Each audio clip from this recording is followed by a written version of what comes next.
নমস্কার। আজ আমি করছি শীতের নতুন আলু আর পেঁয়াজকলি দিয়ে রুই পোস্ত।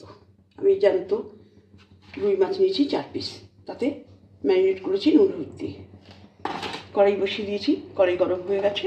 এবার আমি একটু নুন দিচ্ছি যাতে তেলটা না ছিটকায়। আমি এতে মাছগুলো দিয়ে দিচ্ছি।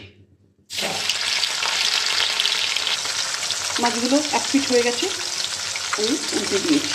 এটা আমি সরষের তেলেই ভাজছি। মাছগুলো ভাজা হয়ে গেছে, আমি মাছগুলো তুলে দিচ্ছি। ওই একই তেলে দিয়ে দিচ্ছি আমি 1 চামচি কালো জিরে ফোড়ন। ফোড়নটা ফুটে গেছে, আমি আলুগুলো দিয়ে দিচ্ছি। আলুটা একটু শক্ত সবজি, একটু ভেজে নিই।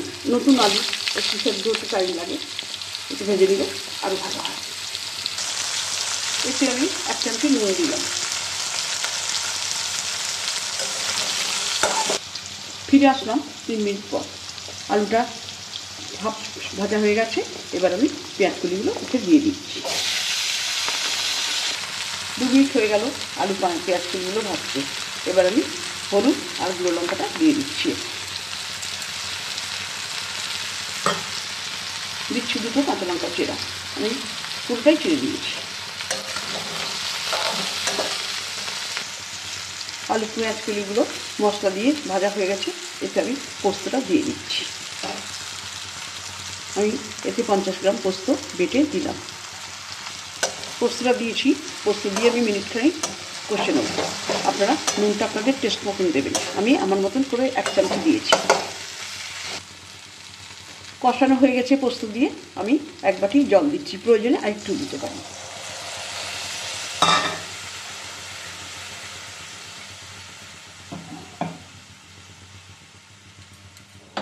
আমি আরও 1 বাটি জল দিয়ে দিলাম। দিয়ে তরকারিটা ফুটে উঠলে আমি মাছগুলো দিয়ে দেবো। পোস্তটা ফুটে উঠুক। ফিরে আসলাম 3 মিনিট পরে। সবজিগুলো সেদ্ধ হয়ে গেছে। এবার আমি মাছগুলো এক একে দিয়ে দিচ্ছি। ভাজা মাছগুলো সব দিয়ে দিলাম।